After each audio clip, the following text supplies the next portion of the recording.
ซ้สบายดีอาจารย์น้องเอมีสุวรรณหัสดิยาภวงศ์มื้อนี้จะมาสาธิตการสวนทายให้คนเจ็บเติมอุปกรณ์เฮาเตรียมมาจะมีโบกสวนสายสวนเจลโรลืดขาอมแป๊บหัวสวนเกียร์ซิตู้น้ำเกลือต้ามะพร้าวเน็ตทรงมือ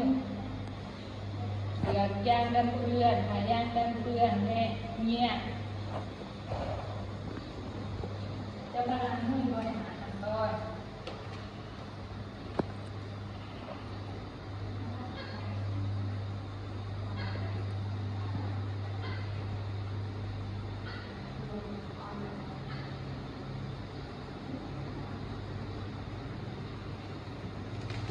คนจะเข้าหาคนเจ็บทุกท่านต้องใส่แมส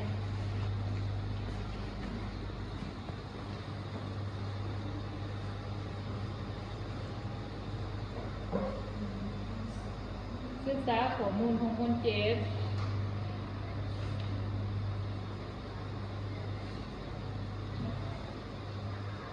คนเจ็บเบอร์6เตียงเบอร์7อยู่บ้านทายินนครปากเสแข้งจักรสาคือพอสาอายุ50 ปี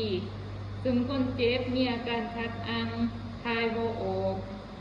แผนการบ่งมติของท่านหมอแมนให้สวนทายคนเจ็บ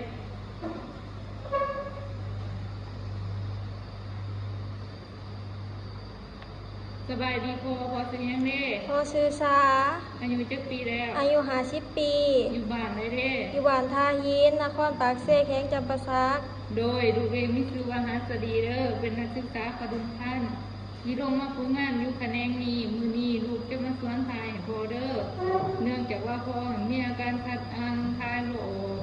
ขอให้พ่อร่วมมือให้พ่อร่วมมือน้ำลูกในเด้อ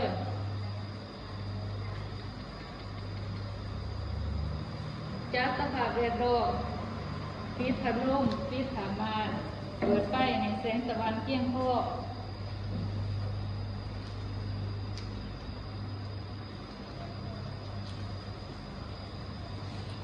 ตู้ขายยางกันเพื่อน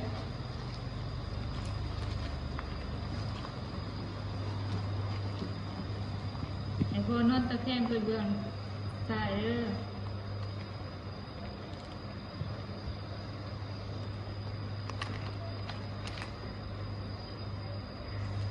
ดูก้อนเนี่ยตัวถุงดูก้อน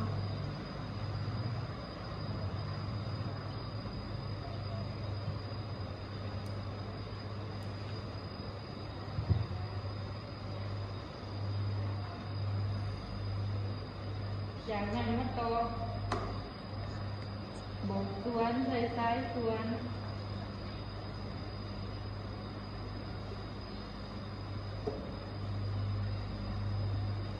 ได้หินน้ำเกลือใส่โบกสวน1,500 มิลลิลิตรได้เอาโบกสวนมาหอยใส่รับให้สูงกว่าเตียงคนเจ็บ45-60 ซนติเมตร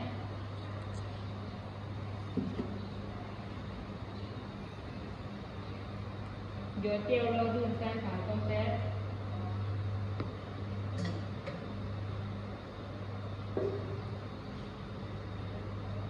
ต่อหัวสวนใส่สายสวน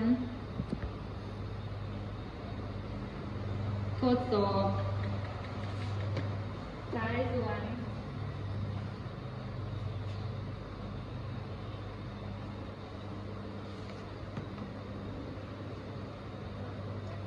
หลังจากนั้นเมื่อจ้าทานอนในคนเจ็บแต่พอนอนตะแคงไปเบื้องซ้ายเด้องอขาขวาขึ้น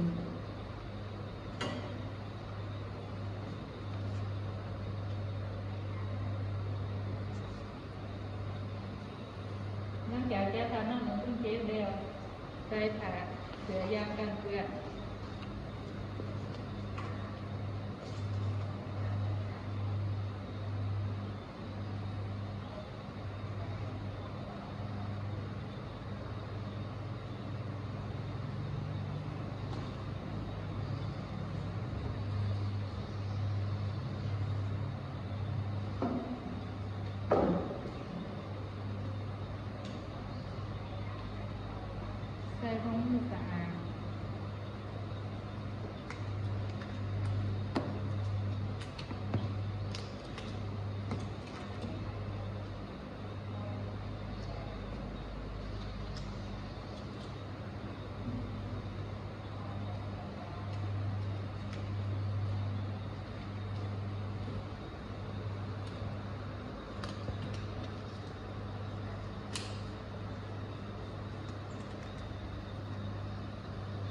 หลังจากนั้นมาน้ำไม่มุขวาดให้คนเจ็บ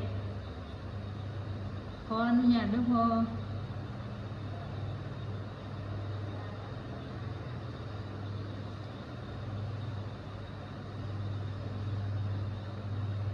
ใส่เจลรอดื่นค่ะหัวสวน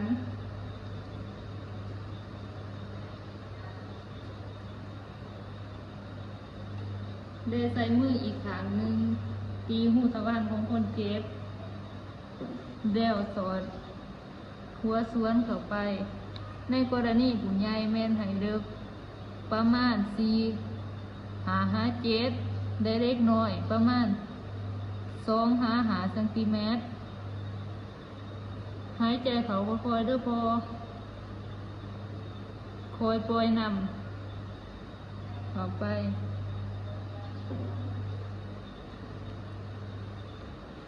ทาง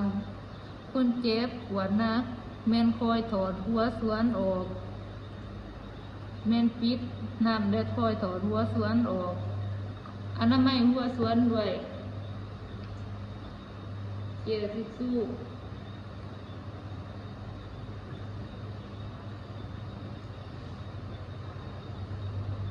เดี๋ยวจัดทานอนในคนเจ็บ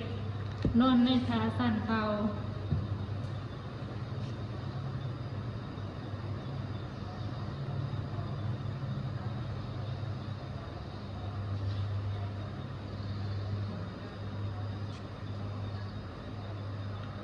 เอาเงียมาหายคนเจ็บหาย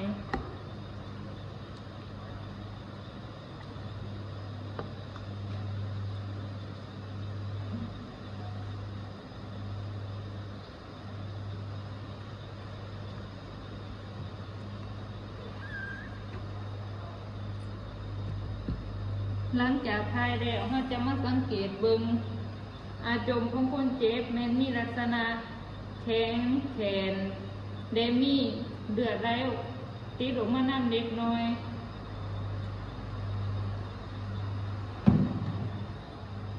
หลังจากนั้นเราจะมาน้ำไม้หูทวารให้คนเจ็บ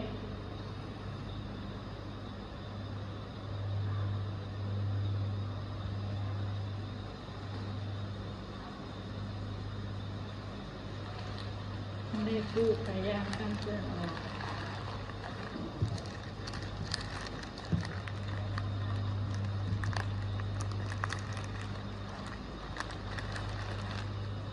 นอนตะแคงไปเบื้องซ้ายลูกพอเด้อ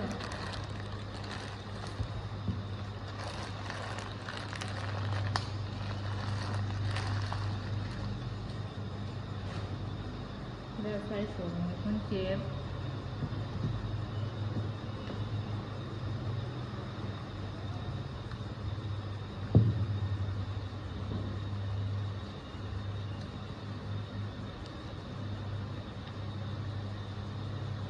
ได้เก็บเมียนอุปกรณ์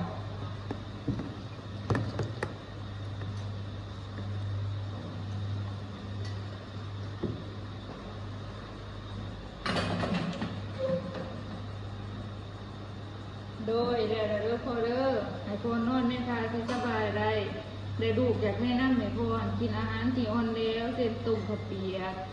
สุพักได้หมากไม้ส่วนหมากไม้แม่นแหงกินหมากไม้ที่ซุปดีเส้นหมากกล้วยซุปบะบุงซุปโดยดูเจ้าก้อนเนี่ยออกก่อนเด้อพอเด้อให้พอนอนพักผ่อนได้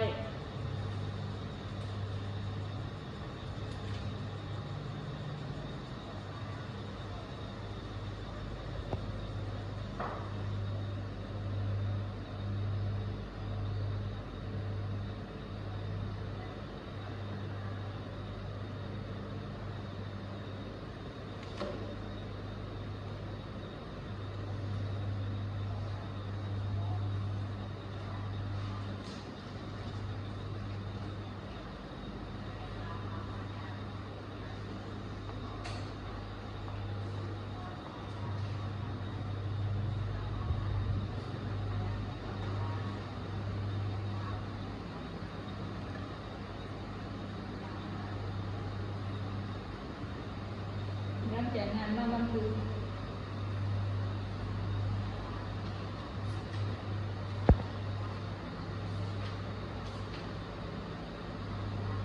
วันที่